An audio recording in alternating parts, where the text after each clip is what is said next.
Omaganati Milandasya Ganam Jalam Shalakaya Shakshuru Meditam Jena Taisme Shigulavenam Namam Vishnu Padaya Gauranga Plestaya Rupi Shri Bhakti Vibhudaya Bhemandite Namine Namam Vishnu Padaya Gaula Plestaya Bhutale Srimad Bhakti Pramodaya Puri Goswami Namine Namam Vishnu Padaya Krishna Plestaya Bhutale Srimate Bhakti Vedanta Swami Namine Namam Vishnu Padaya Krishna Plestaya Bhutale Srimate Bhakti Achaka Shiradev Swami Namine Namam Vishnu Padaya Krishna Plestaya Bhutale Srimate Bhakti Siddhanta Sarasvati Namine. Donc nous allons continuer la lecture.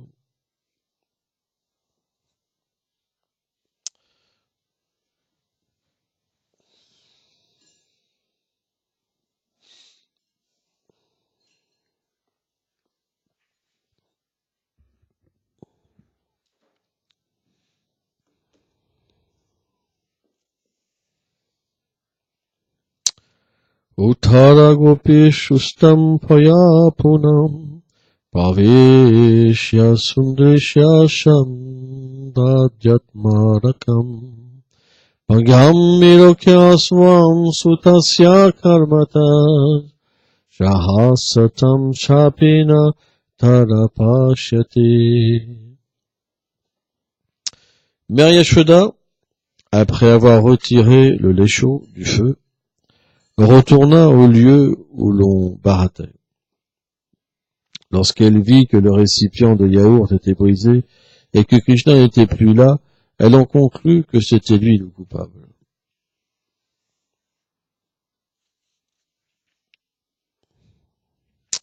À ce moment-là, Krishna était assis sur un mortier de bois retourné qui servait d'ordinaire à moudre les épices.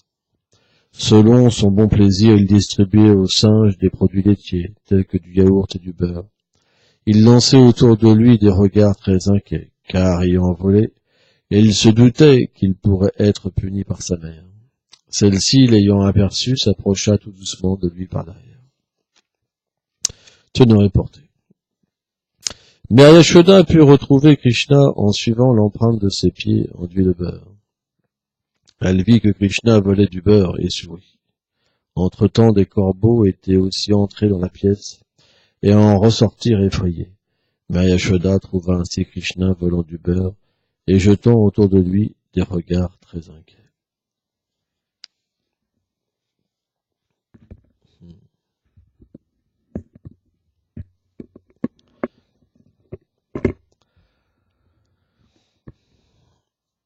Srila Sanatana Goswami, dans le Brihad Bhagavatamrita, explique une chose qui est très intéressante. De la même manière que Krishna est l'originelle personne suprême, Krishna Bhasvam Swayam,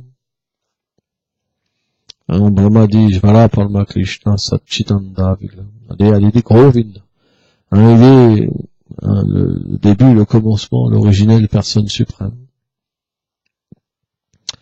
Et le Seigneur se manifeste en tant que Balaram, il se manifeste en tant que Vasudev, Sankarshan, Aniruddha, Pradyumna, par exemple à Dwarka. Et bien de la même manière, tous les dévots du Seigneur se manifestent à Dwarka avec Kunta, etc. Par exemple, Shridam et Garuda avec Kunta. Les reines de Dwarka sont des expansions des gopis de Vrindavan. Et on voit que Ramachandra a des singes aussi. On voit quand il vient, en fait, sur la planète Terre, il y a des singes. Il est avec une armée de singes et d'ours. Donc le Seigneur a différentes demeures avec différentes personnalités, comme ça. Et il n'avait pas pu véritablement récompenser les singes. C'est ce qu'il pensait en tant que Krishna. Et il se servit, en fait, de ce divertissement, hein. Quand Mahayashoda, donc, ne lui a pas donné assez la tétée, il est parti, hein, il était tout petit, Krishna, il était tout nu, avec une petite cordelette à Gokul. Et donc, il s'est dit, puisque ma mère ne m'a pas rassasié, m'a délaissé pour le lait, hein, qui est le plus important, moi ou le lait? On l'a vu hier, on a raconté comment le lait est une personne, et que par compassion, Mahayashoda a délaissé, en fait, son propre bonheur d'être avec Krishna pour servir le lait. Hein. On a expliqué comment un Vaishnav est tellement miséricordieux. Bref, on va pas refaire la classe d'hier, il fallait être là. Hein. Et Krishna était très satisfait de sa mère, parce que c'est le summum, en fait, de la miséricorde. Krishna aime, parce que ses dévots pensent plus à engager les autres qu'eux-mêmes. Dans ce monde, quand on est matérialiste, on pense à nous-mêmes, surtout. Bon plan, il y a ça pour moi. Je vais le garder. C'est en secret. Mon pactole, protégé par des gardes dans un coffre-fort. C'est mon or. Hein, par exemple. Mais, dans le monde spirituel, il y a une mentalité qui est inverse. Comme tout est à profusion, comme tout est illimité et que l'être manque de rien, tout ce qu'il peut faire, c'est donner. Vous comprenez? Et plus il donne, plus les autres se donnent. Donc tout le monde se donne aux uns et aux autres. Il n'y a pas du tout de retenue. Il n'y a pas de peur. C'est parfait, c'est un monde parfait. Dans notre monde à nous, quand on donne le cœur à quelqu'un, après on souffre. Plus on l'a donné, plus on souffre. C'est la nature de ce monde. Mais à Golok Vrindavan, c'est tout l'inverse. Plus on donne, plus on est heureux. C'est illimité. Le bonheur augmente d'une manière illimitée. C'est pour ça que sans méditer sur les divertissements de Krishna, et sans chanter purement, on ne peut pas comprendre cette contradiction. Parce que le monde matériel est le reflet perverti du monde spirituel. Tout y existe, mais tout est amer. Donc si on ne chante pas purement, on est dans une incompréhension. Pourquoi je suis dans cette situation? Pourquoi je souffre? Parce qu'on ne chante pas, parce qu'on n'est pas abandonné. Et on n'a pas d'autre choix que de continuer à souffrir, à s'attacher à des gens qui nous font souffrir. Parce que c'est la nature de ce monde. Il y a des millions de femmes qui souffrent, des millions d'hommes qui souffrent. Tout le monde souffre. Et pourtant, l'âme est faite pour être attachée, on n'a pas le choix. C'est pour ça que le Seigneur vient nous délivrer, nous donner la connaissance. Si vous chantez purement, alors vous sortez de cette condition-là. Mais sans ça, vous êtes obligé d'y rester. Vous ne pouvez pas sortir de la souffrance par vous-même. C'est impossible. Impossible. Vous avez beau essayer ce que vous voulez, c'est l'impasse. Impossible. Donc, le Seigneur est très miséricordieux, et quand on le sert avec dévotion, il veut toujours réciproquer avec nous. C'est le principe même du Seigneur. Et donc, il pensait en lui-même qu'il n'avait pas assez récompensé. Quand il était en tant que Ramachandra, cette armée de singes, et il s'est servi de ce divertissement, en fait, pour cacher le yaourt et le distribuer aux singes qui étaient là. De cette manière, le Seigneur était complètement satisfait. Et les singes aussi. Or, Mahayashoda, quand elle commençait, donc elle s'est occupée du lait, etc., elle a calmé le lait, elle lui a dit, ne t'inquiète pas, je vais t'engager dans le service de Krishna. Hein. Parce que le lait, en fait, voulait se suicider et entrer dans les flammes. Hein. Mais les flammes aussi sont une personne dans le monde spirituel. Tout est personnel. Or, les flammes, elles ne voulaient pas. Voici, vous comprenez? Tout est relié, tout est beau, tout est merveilleux. Ici, le feu va nous brûler. Tout est austère. Mais dans le monde transcendantal, tout est beau, tout est merveilleux. Tout est l'inverse de notre monde. Et donc, naturellement, à un moment, elle s'est dit, que fait mon petit Krishna? J'ai dû délaisser Krishna pour le lait, et maintenant elle s'est inquiétée pour Krishna puisque le lait en fait était de nouveau satisfait et engagé. Vous comprenez? Hein? Tadya, ce qui est en rapport avec le Seigneur est plus important encore que le Seigneur lui-même. C'est une des raisons pourquoi Mahashoda a délaissé Krishna. Mais maintenant qu'elle s'était occupée de son dévot, sous la forme du lait, naturellement, maintenant, elle l'a pensé, où est Krishna? Et là, elle a vu que, en cherchant le Seigneur, elle a vu que Krishna avait cassé quelque chose. Et elle a compris son cœur. Hein? Pourquoi? Parce que naturellement, le Seigneur donne l'intelligence à son dévot. L'harmonie est présente. Par exemple, dans notre monde, le monde matériel, quand il arrive quelque chose, parfois on ne comprend pas pourquoi les choses arrivent. On est perplexe. Tout allait bien et d'un seul coup, tout s'effondre. Tout le monde expérimente ça des dizaines, des centaines de fois, des milliers de fois. Des fois c'est plus fort, des fois c'est moins fort. Mais c'est constamment comme ça. Pourquoi ça va pas? Pourquoi je trouve pas cet objet? Pourquoi ceci? Pourquoi cela? C'est une réalité. C'est constamment, en fait. Il y a un obstacle. Quand on travaille, par exemple, dans le milieu du travail, on dépend de notre journée des autres. Si les autres sont mal lunés, on souffre. Si on a une chef qui va être méchante avec nous, on va souffrir tout le temps. Si on va voir des gens qui sont gentils, on va être mieux. Mais il y a toujours une incompatibilité. Pourquoi? Parce que tout le monde est en désharmonie avec la réalité absolue. Donc comme chacun veut être Dieu, et que chacun est frustré à cause de ça, eh ben, naturellement, on souffre des autres. Ceux qui travaillent, ils peuvent comprendre ça. Le monde du travail, c'est un monde difficile. Alors bien sûr, il y a des hypocrites qui vont vous dire, ah, moi, tout est merveilleux. Mais moi, quand j'entends ça, je souris. Parce qu'après, je les vois pleurer une semaine après en leur disant, c'est tellement dur. C'est toujours la même chose. Ils me disent toujours la même chose, c'est merveilleux. Et une semaine après, ou 15 jours après, ou un mois après, je les vois pleurer. Et ils me disent, c'est terrible, ma chef, ceci, cela. Et si je leur pose la question une semaine après, ils disent, ah non, non, c'est merveilleux. C'est l'illusion de ce monde. Moi, je me rappelle d'une dévote, une fois, qui m'avait dit comme ça, elle m'a dit, moi, je suis tellement heureuse au travail. Waouh, c'est tellement merveilleux, mon travail. Je fais d'accord. Et quelque temps après, cette dévote vient me voir, et elle me raconte son travail. J'étais horrifié. Et la semaine d'après, elle me dit, oh, c'est tellement merveilleux. Parce que c'est l'illusion de ce monde.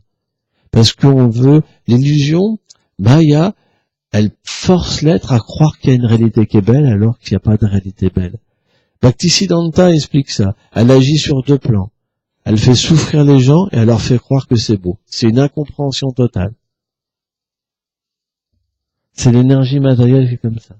Parce que sans ça, les gens, ils pourraient pas continuer à vouloir combler le désir de leur indépendance.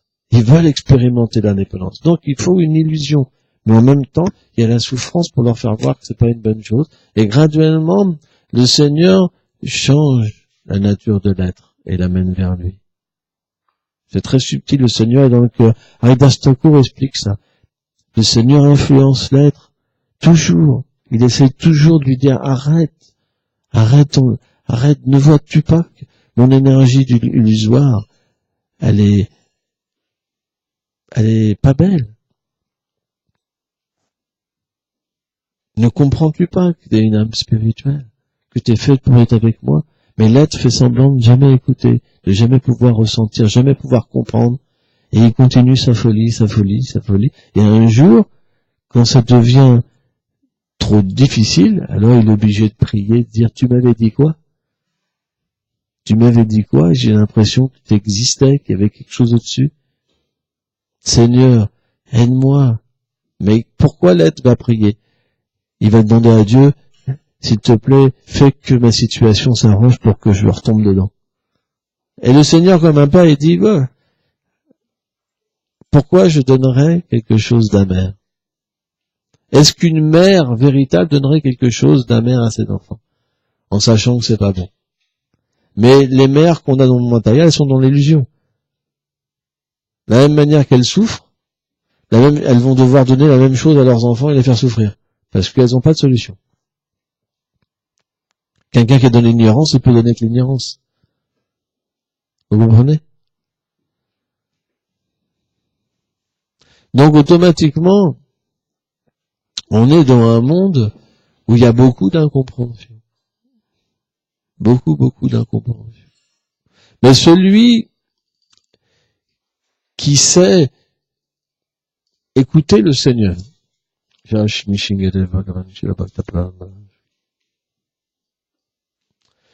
qui sait écouter le Seigneur, celui qui est sensible au Seigneur, il peut comprendre sa situation et trouver l'intelligence, la discrimination, et comprendre et se repentir, qu'est-ce que j'ai fait? J'ai fait n'importe quoi de ma vie. J'ai fait n'importe quoi. J'étais dans l'illusion. Et maintenant, je me retrouve dans une impasse. Et là, il va prier. Naturellement, il va comprendre que le Seigneur lui donnera pas de mauvaises choses. Il va lui dire, seul toi sais ce qui est bon pour moi, Seigneur. Aujourd'hui, je m'abandonne à ta volonté. Aide-moi. Et là, le Seigneur peut changer la vie d'une personne. Mais changer la vie d'une personne, ça ne veut pas dire qu'on va avoir ce qu'on veut. Donc naturellement, au début, c'est comme amer. Parce que on pense que les désirs qu'on a, c'est de merveilleux, tellement merveilleux. Notre indépendance est tellement merveilleuse, mais on est dans une situation terrible. Et le Seigneur va nous reprendre cette indépendance graduellement. En nous attirant à lui, en nous faisant pratiquer le service de dévotion. Même si au début, on n'a pas de goût. C'est difficile. C'est comme une médecine, c'est comme un médicament. C'est pour ça que Srila Rupa Goswami explique que le chant des saints noms, quand on le chante au début, on ne peut pas le goûter. C'est comme une personne qui a la jaunisse. Dans le Padeshamrita, c'est expliqué comme ça. Hein, c'est comme une... Chez Bhaktivedanta Swami Prabhupada explique ça. On a tenu porté. Il dit c'est comme quelqu'un qui a la jaunisse. D'habitude, le sucre candy, c'est un goût merveilleux. Mais, quand quelqu'un a la jaunisse, on donne du sucre candy pour le soigner. C'est l'Ayurveda qui donne ça. Mais, quand la personne prend le sucre candy, quand il a la jaunisse, c'est super amer. Et au fur et à mesure qu'il guérit, le goût du sucre revient. Vous comprenez? Et bien de la même manière, le chant des saints noms, la pratique du service de dévotion, au début c'est comme amer. Et au fur et à mesure que nos désirs matériels, que nos karmas se purifient, alors le goût et l'attirance pour Krishna se manifestent. Et l'amour de Dieu. C'est quelque chose qui est graduel. C'est pour ça, comment dire, il y en a dû à une pratique assidue et authentique, ils peuvent goûter le goût du chant de saint nom. Et il y en a parce que ils n'ont pas encore le désir de sortir de cette situation, alors ils chantent en pensant à n'importe quoi. En fait. Et donc automatiquement ils chantent pas. Parce qu'ils n'ont pas envie de devenir un pur dévot. Ils n'ont pas envie de retrouver leur relation avec Krishna. Leur désir c'est de rester dans cette situation, vie après vie. Donc ils peuvent pas chanter. Parce que pour chanter sans offense, il faut avoir le désir de retrouver notre relation éternelle avec le Seigneur suprême. Or, si on n'en a pas le désir, automatiquement, dès qu'on chante, le cœur, le mental, tout, ça sort plein de choses, tu vois. Et on pense à n'importe quoi. Et donc, automatiquement, comme on est inattentif, bah, il n'y a pas de contact véritablement avec le Saint-Nom. Et alors, qu'est-ce qu'on pense? Que ça marche pas. Alors que d'autres se purifient. Alors c'est difficile, mais c'est une réalité. C'est pour ça qu'une des 10 offenses, c'est chanter en pensant qu'on est ce corps matériel. Parce qu'on est différent du corps. Quand on va mourir, on va laisser ce corps. Mais si on chante en comprenant qu'on est d'une nature éternelle et qu'on est un serviteur de Radha et Krishna, serviteur de servante de Radha et Krishna, automatiquement, quand on va chanter, on aura ce désir de comprendre un jour notre identité éternelle. Et là, on va être avide et on va écouter. Et cette écoute-là, elle va purifier notre être vivant et toucher l'âme et éveiller l'âme à sa nature et on va goûter véritablement un goût qui est supérieur. Et après, à partir du chant des saints noms, toutes nos activités, on les verra avec cette conscience.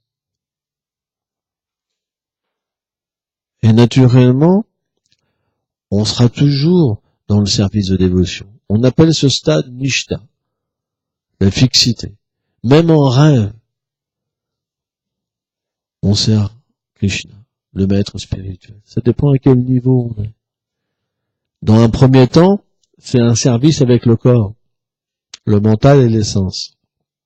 Ça veut dire au lieu d'être identifié, par exemple, à être un Africain ou une femme, un homme, on est identifié à un serviteur de Dieu. Il y a un Vaishnav. Mais c'est encore d'une manière externe. Ça veut dire que on est complètement fixé dans les règles du service de dévotion.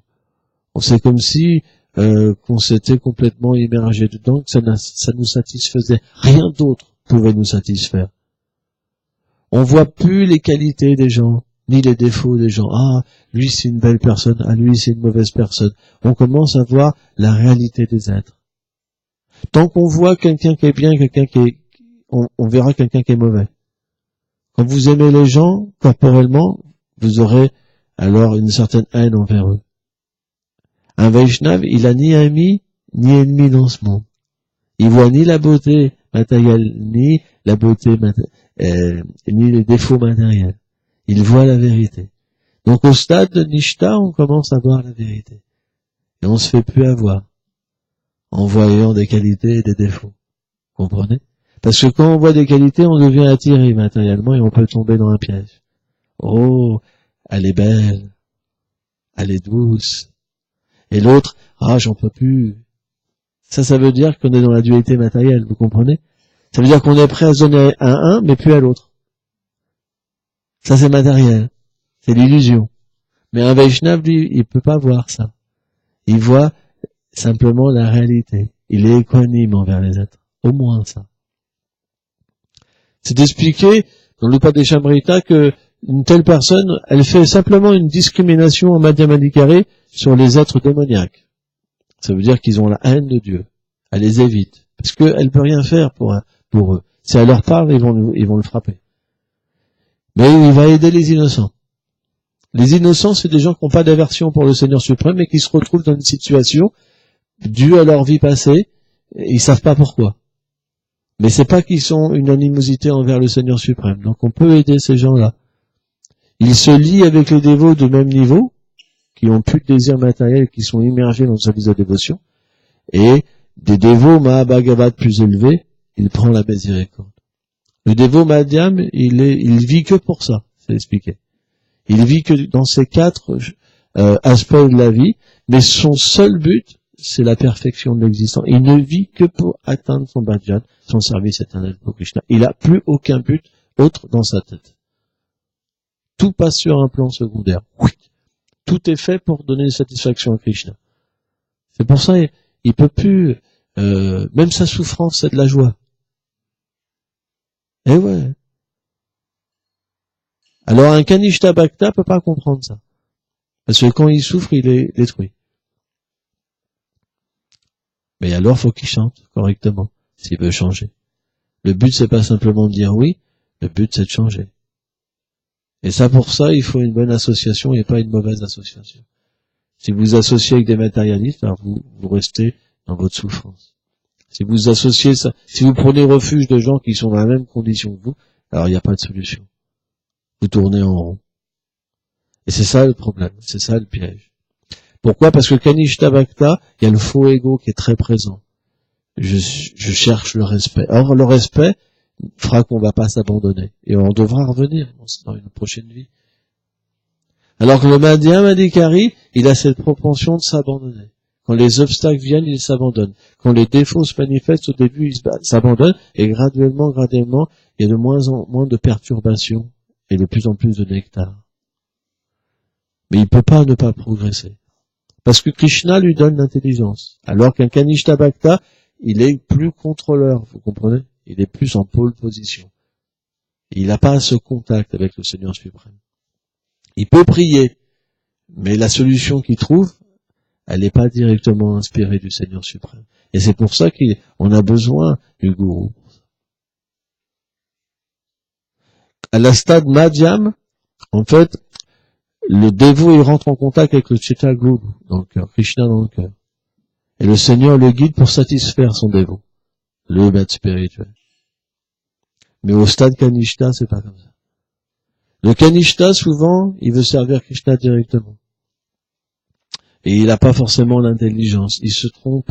Il est confus sur des choses. Il pense que c'est la réalité, il se trompe, etc. Le Madhyam, lui, il reçoit l'intelligence. Et donc, c'est parti. C'est comme un flot, quoi. C'est comme, il est délivré. Donc, c'est pour ça, si on veut comprendre le service de dévotion, on peut pas l'apprendre d'un Kanishta Bhakta. C'est pas possible. Parce que le Kanishta, il va nous amener dans une confusion. Un Kanishta Bhakta, c'est expliquer qu'il y a cet orgueil de croire qu'on est un dévot avancé. Vishvacharya Thakur explique ça. Donc il donne des conseils. Il éduque les gens. Mais les gens sont perdus. Parce qu'il n'a pas la qualification. Alors qu'un Madhyam Adhikari, il développe l'humilité. C'est l'inverse. Il se sent pas qualifié, mais Krishna peut lui donner le service d'aider les autres. Alors il le fait humblement. C'est des plateformes qui sont différentes. Un être ordinaire peut pas reconnaître. C'est simplement, il faut une qualification pour voir. Mais les résultats, il n'est pas la même. Des instructions d'un Kanishta et l'instruction d'un Madhyam, par exemple. Un Kanishta, il va paraître, mais après on voit que dans ses actes, c'est l'inverse. Il y a la parole, mais ça suit pas. Par exemple, quelqu'un va vous dire, je sais pas,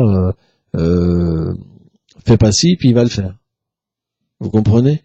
Le Madhyam, il est dans une voie où il s'efforce d'être ce qu'il est, de plus en plus, de plus en plus. Et il est aidé par Krishna pour être de plus en plus ce qu'il est. Ça veut dire que ce qu'il y a à l'intérieur et à l'extérieur, ça devient la même chose. Alors que le Kanishta, il y a le beau look religieux, mais à l'intérieur, c'est pas la même chose. Vous comprenez? Et l'Uttama, plus on se rapproche de l'Uttama, plus l'être est conscient de sa relation éternelle avec Krishna. Et plus à l'intérieur, ça devient différent de l'extérieur. Parce qu'à l'extérieur, il montre les règles, il se montre comme un dévot inqualifié, à l'intérieur, il est soit une gopi, soit un gopa. Vous comprenez?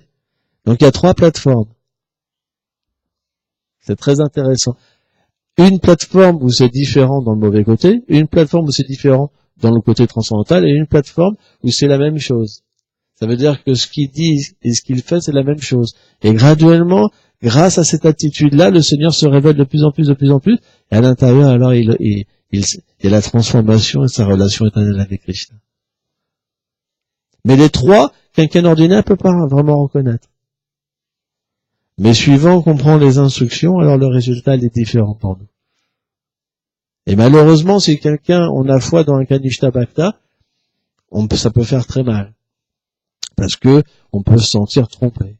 Parce qu'à un moment, il y aura, s'il prend cette position par lui-même, si elle n'est pas donnée par le gourou et Radha et Krishna, alors il tombe à un moment. Parce qu'il y aura l'offense envers les Vaishnavas. Parce que comme il se sent qualifié pour donner des conseils, naturellement, il va critiquer les autres. Et même le gourou, il y a un moment, boum. C'est destructeur. Boum.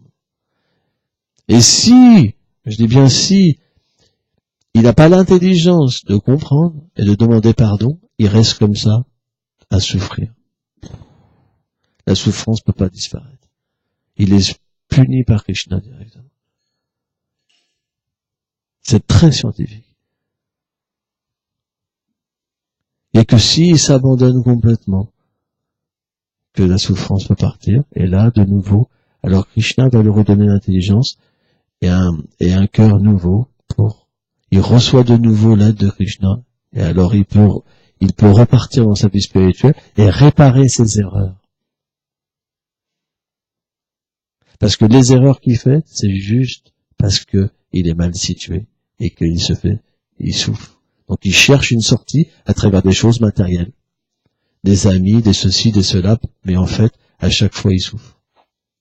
Le résultat, il peut jamais venir. Moi, j'ai connu ça une fois. C'est pour ça que je peux en parler. Il n'y a rien de pire. Quand Krishna vous fait souffrir, personnellement, parce que vous avez offensé les Vaishnavas, le gourou, wow. C'est inimaginable ce qu'on souffre. Parce que cette souffrance-là, elle n'est pas matérielle. Elle est donnée par le Seigneur pour qu'une personne puisse changer. Et tant qu'elle essaye, comment dire, de repousser cette souffrance par des moyens matériels, c'est juste l'échec. Aucune personne pourra vous aider. Sauf si vous vous abandonnez, vous réparez vos erreurs. Et ça, c'est quand il y a la miséricorde. Hein. Quand il n'y a pas la miséricorde, Krishna, il enlève le souvenir et une personne revient dans le monde matériel. Ça, c'est quand il y a la miséricorde. Ça veut dire quand vous êtes cher au gourou. Quand le gourou, il le prie pour vous. Et qu'il demande à Krishna de pardonner. Ça, c'est... Mais Krishna pardonne pas. Tant qu'une personne n'a pas demandé pardon au dévot, Krishna pardonne pas. Krishna ne supporte pas qu'on critique son dévot. Il peut tout pardonner. Mais ça, Chaitanya Prabhu lui-même a expliqué que Krishna pardonne pas. Celui qui pense qu'un Vaishnava, un disciple pense qu'un Vaishnava n'est pas qualifié ou que ceci, cela, le Seigneur aime pas ça, mais pas du tout. Parce que c'est son objet d'affection, son dévot. C'est pour ça, nous, en tant que Vaishnava, et c'est pas facile, en tant qu'apprenti Vaishnava, je dirais, c'est pas facile, mais on devrait être très vigilant avec les dévots qualifiés. Les acharyas, les maîtres spirituels, les dévots aînés qui ont une qualification spirituelle.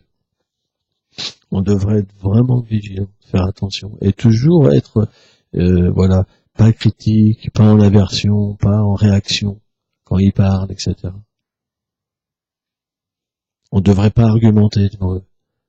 Haridas Thakur, si vous voulez comprendre ce qu'il faut faire, vous prenez le Harinam Chintamani et comment Haridas Thakur explique comment on doit relationner avec ceux qui sont sur une qualification spirituelle.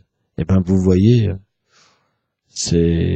on est loin de ça. Et c'est pour ça qu'on souffre. Parce que la moindre erreur, si vous en faites plus, c'est fini pour cette vie. Krishna est comme ça. Il avertit. On est tous avertis, on sait tous. Mais on a un faux ego. Et c'est très difficile quand on se fait reprendre. C'est très difficile. À moins qu'on ait la miséricorde. Parce que c'est expliqué, le disciple qui a la miséricorde, il voit le gourou quand il le reprend et quand il le félicite au même niveau, en fait. Il ressent la même félicité. Mais celui qui a du faux ego, quand il se fait reprendre, il est malheureux. Et les problèmes vont commencer. C'est pour ça que c'est pas évident. C'est pour ça que le maître spirituel, à un moment, il voit ça et il reprend plus. Il dit, ok, je veux pas son mal, il n'est pas qualifié.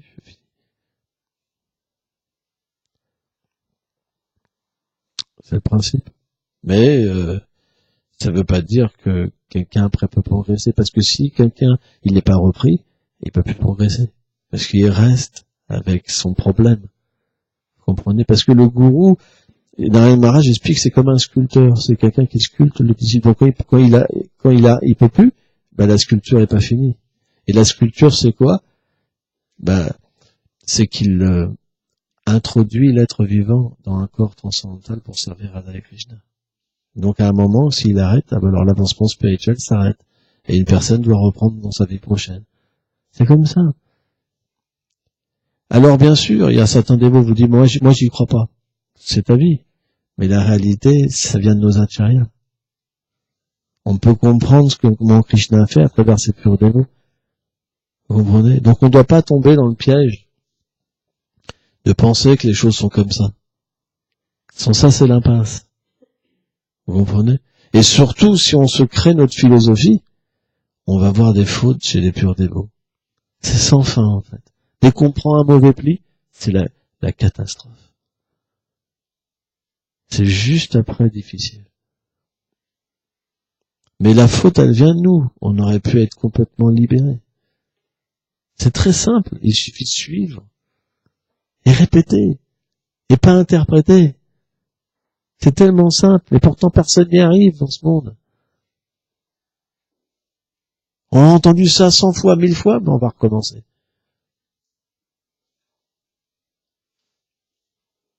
C'est l'énergie du Seigneur, Maya, qui voit la duplicité dans le cœur des êtres vivants et qui les force à recommencer parce qu'ils n'ont pas envie, parce qu'ils ont un attachement dans leur cœur, ils veulent pas laisser. Non, moi, je sais pas. Quand ils écoutent, ça accroche. Tu les vois, ils sourient. Toi, ça bouge le corps tellement qu'ils sont pas en accord. Vous comprenez? Et pourtant, c'est à cause de ça. Et la plupart sont comme ça. C'est beaucoup, parce que être un Vaishnav, c'est pas facile d'être un Vaishnav. C'est vraiment pas facile. Mais, graduellement, on peut y arriver, en ayant confiance. Graduellement, on peut voir son cœur se faire sculpter. Krishna nous enverra de l'aide. Krishna nous enverra de l'aide. Si on veut atteindre la perfection. Cette perfection viendra. Pourquoi elle viendrait pas? Mais on doit la vouloir. Malheureusement, dans ce monde, on est plus concerné par des choses temporaires. On va pleurer pour des choses qui sont déjà parties. Alors que les choses éternelles, on pleure pas. C'est pour ça. Mais si on commence à pleurer pour des choses éternelles, Krishna viendra nous aider. Pas pour enlever notre souffrance. C'est pas ça le but de Krishna. Un bouddhiste, il veut sortir de la souffrance. Mais c'est pas un Vaishnav, lui, il n'est pas intéressé. Un Vaishnav, lui, il veut comprendre ce plan supérieur.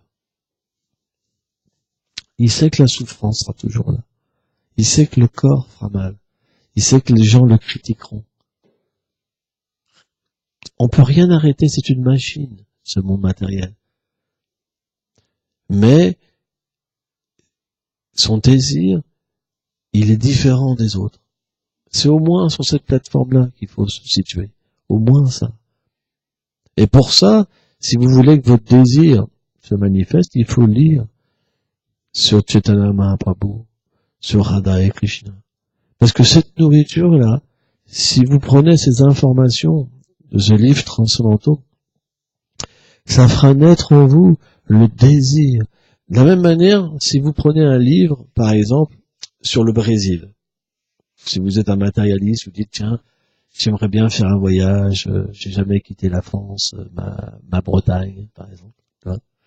J'ai juste été voir Saint-Malo, Brieuc, machin. Et vous dites, tiens, je voudrais faire un voyage. Avant de faire le voyage, naturellement, vous allez voir quelques petites photos, vous allez vous renseigner.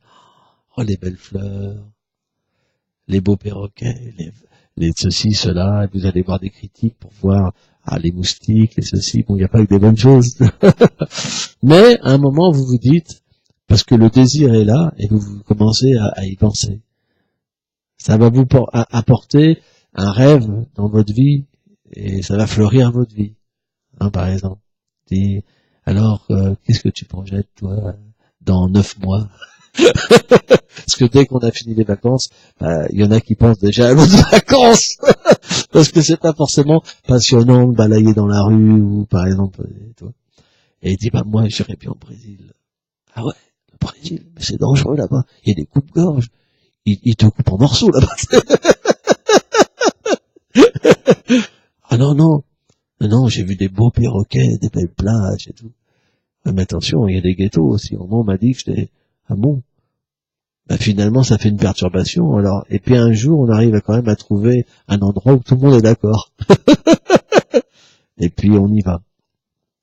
Vous comprenez? Parce que le désir est là. Bah, de la même manière, le désir spirituel, il se manifeste dans la compagnie des Vaishnavas en écoutant et en lisant. Sur Radha et Krishna, sur Chaitanya Mahaprabhu. Mais la différence, c'est qu'au niveau matériel, pour goûter le Brésil, il faut aller au Brésil. Parce que vous pouvez pas simplement, à travers une image, expérimenter. Alors qu'au niveau spirituel, le souvenir n'est pas différent de la réalité. Parce que c'est transcendantal. Et le son, c'est la chose la plus subtile. Il donne de voir et de goûter toute chose. Alors qu'au niveau matériel, si on entend parler d'une personne, par exemple d'une tomate, vous aurez beau entendre, vous ne pourrez pas goûter le goût de la tomate. Mais à travers le chant du Mahamantra, on peut expérimenter le monde transcendantal. C'est ça la différence. C'est pour ça qu'on chante le Saint-Nom. Et c'est pour ça qu'on peut devenir des âmes réalisées. Réaliser, ça veut dire quoi? Tadvili paripassa, sevaya, c'est-à-dire qu'on a vu la vérité, on voit la vérité, on la palpe, on y est. C'est ça qui est différent. Donc ça, voilà. Il y a des moments dans notre vie où on en a plus envie, des moments où c'est plus difficile. Mais on remarque une chose quand même, c'est que quand on s'écarte de la vie spirituelle, ça peut arriver pendant quelques années. Ça arrive à tout le monde, malheureusement. Quand la difficulté vient, parce qu'on a pratiqué, le souvenir du refuge et de comment s'abandonner vient naturellement. Et parfois, cette souffrance, elle fait comme remettre un tonique dans notre vie spirituelle. Ça veut dire que on a besoin de prendre refuge dans quelque chose. On a quand même cultivé le refuge dans le Seigneur. Donc quand les problèmes reviennent, même si on s'est écarté un peu ou beaucoup, eh ben ça nous reconnecte. Hein. Donc parfois, on voit dans la vie des saints, par exemple, souvent il y a eu la souffrance dans la vie des saints. Moi, par exemple, j'avais lu plusieurs vies de saints chrétiens, etc., etc. Il y avait souvent la souffrance, la maladie, la famille, ceci, cela. Et ça a été comme une cause déclencheur pour s'abandonner et voilà, aider les autres ou aller vers Dieu, etc. Hein. Mais c'est pas tout le monde passe par la souffrance. Il y a des gens qui sont très qualifiés des vies passées et ils goûtent le nectar tout de suite, quoi. Ils n'ont pas besoin de passer par là, vous comprenez? Ça dépend de la situation qu'on a, quoi. Mais automatiquement, le Seigneur se servira de notre situation pour nous aider. Je vais prendre, pour finir, je vais prendre un exemple. Par exemple, quand on n'est pas un pur dévot, on prend parfois une direction. Mais c'est pas forcément ce que Krishna veut pour nous. On se met dans une situation qui est mauvaise et on souffre. Et naturellement, qu'est-ce qui se passe? On va prier et là, le Seigneur, en fait, nous reprend dans cette situation-là. Vous comprenez?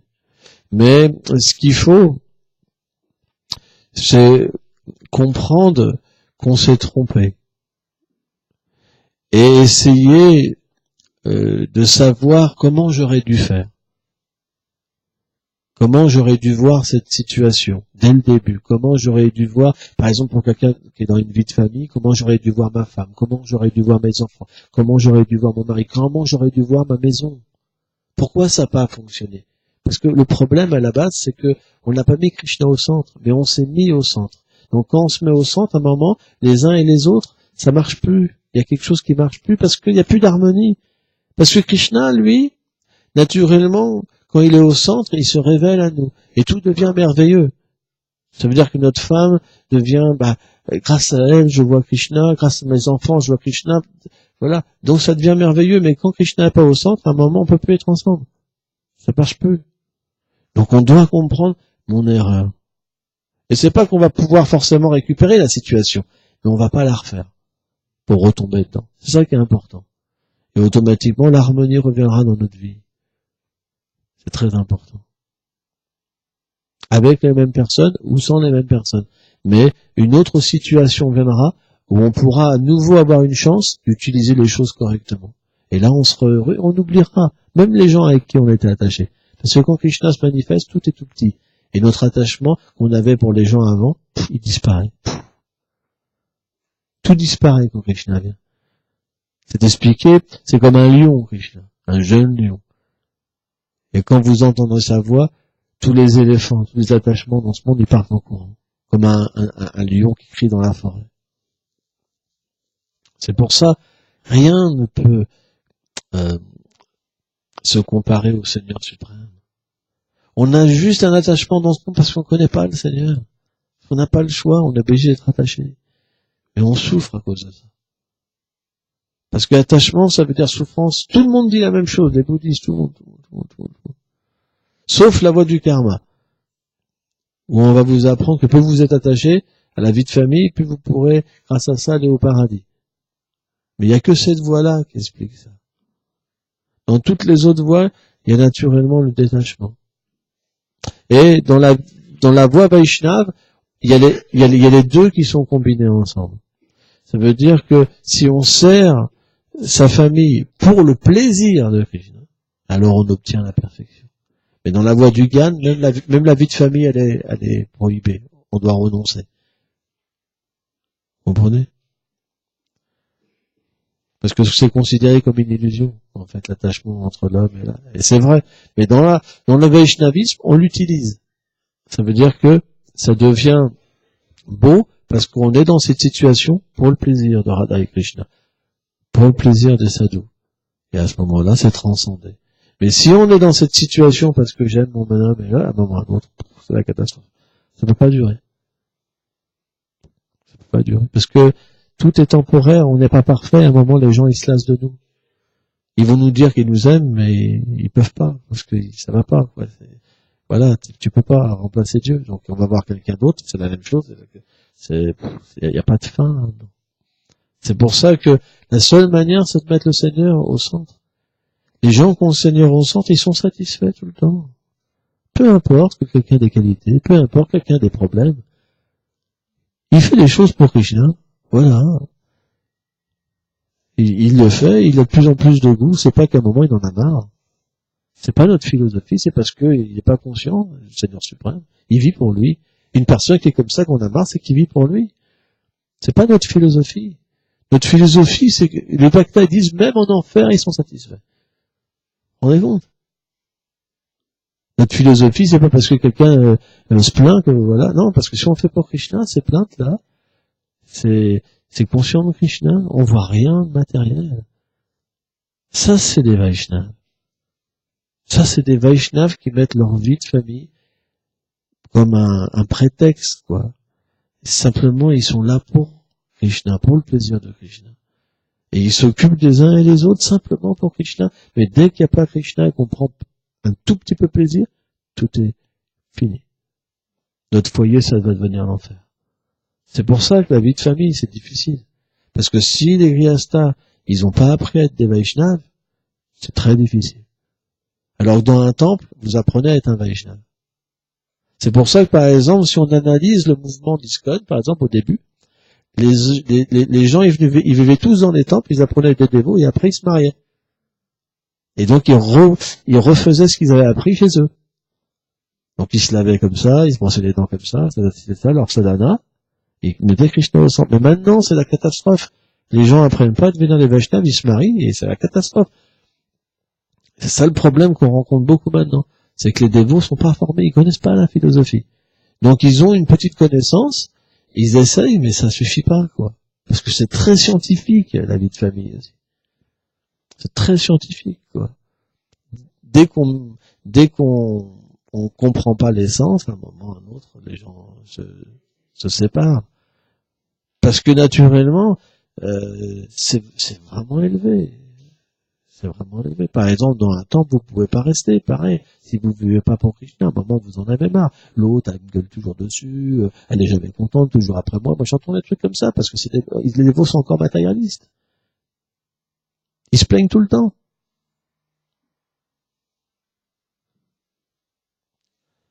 Donc, c'est pour ça que, si on écoute le chant des anneaux, ça partira, cette mauvaise mentalité. Et on pourra mettre Krishna au centre. Il suffit dans un endroit qu'il y a une personne qui a cette qualification, et automatiquement, c'est facile. Parce que les autres, ils sont obligés de prendre cette influence quand même. Et donc, ça permet de rester ensemble. Mais si dans un endroit, il n'y a pas une personne qualifiée, à un moment ou à un autre, bah, c'est l'enfer. Tout le monde souffre, quoi. Vous comprenez? On peut faire semblant d'être qualifié. Mais comme j'ai parlé tout à l'heure, quoi. Bon, bref. Je vais pas réexpliquer tous les plans, Kanishta, Madhyam et Uttama. Mais si quelqu'un est Kanishta, il peut pas mettre l'harmonie dans une communauté. L'harmonie, elle vient d'un Madhyam Adhikari, d'une personne qui est abandonnée, une personne qui vit pour Guru et Krishna. Pourquoi? Parce que il dépasse tout pour le plaisir de Gurudev. Il va tolérer les choses pour Gurudev. Il va souffrir, mais il va tolérer, parce qu'il peut pas faire autrement, parce que il y a ce nectar qui vient. Et il y a cet amour pour le plan transcendantal. Il y a le sacrifice, quoi. Et Sridhar Maharaj dit en proportion qu'il y a un sacrifice, en proportion naturellement, il y a on est introduit dans le monde transcendantal. Vous comprenez? Et donc si vous avez une personne comme ça, naturellement, les gens pourront être ensemble et continuer et dépasser un jour leurs limites. Ça prend du temps. Mais il n'y a pas le choix. Mais si vous êtes dans un endroit où il n'y a que des kanishtas, c'est la politique. Un kanishta, il se remet jamais en question, c'est jamais sa faute. Ou rarement, ou alors c'est pour se glorifier. Tu sais, moi, je suis pas qualifié. Mais 5 minutes après, il va enseigner tout le monde. C'est pas évident, ce plan-là. C'est un plan de tricherie, c'est un plan de duplicité. C'est pas de la faute de la personne. C'est qu'elle est encore conditionnée par la passion et l'ignorance. Vous comprenez? Donc elle fait des choses sans comprendre ce qu'elle fait, sans voir ce qu'elle fait. Au point qu'on peut faire des choses en disant non, c'est pas comme ça, j'ai pas fait. Alors qu'on vit complètement comme ça. Moi j'appelle ça la schizophrénie spirituelle. Le plan du Kanishta. C'est qu'il peut même pas voir ce qu'il fait. C'est terrible. Alors que le Madhyam, lui, Krishna lui donne l'intelligence toujours pour voir son problème. Et il peut progresser et un jour devenir pur. Et voir les divertissements de Krishna. Et là, ce plan du chant pur, il commence à Ashakti. Ça veut dire que comme le plan transcendantal commence à se révéler, il devient attaché. L'attachement pour Krishna se manifeste de plus en plus. Hein? Bon, on va s'arrêter là. Hein?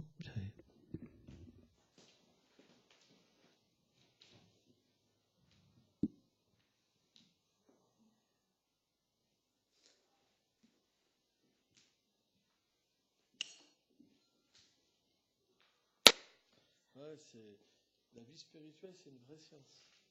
C'est très dans les détails, tout ça. Oh.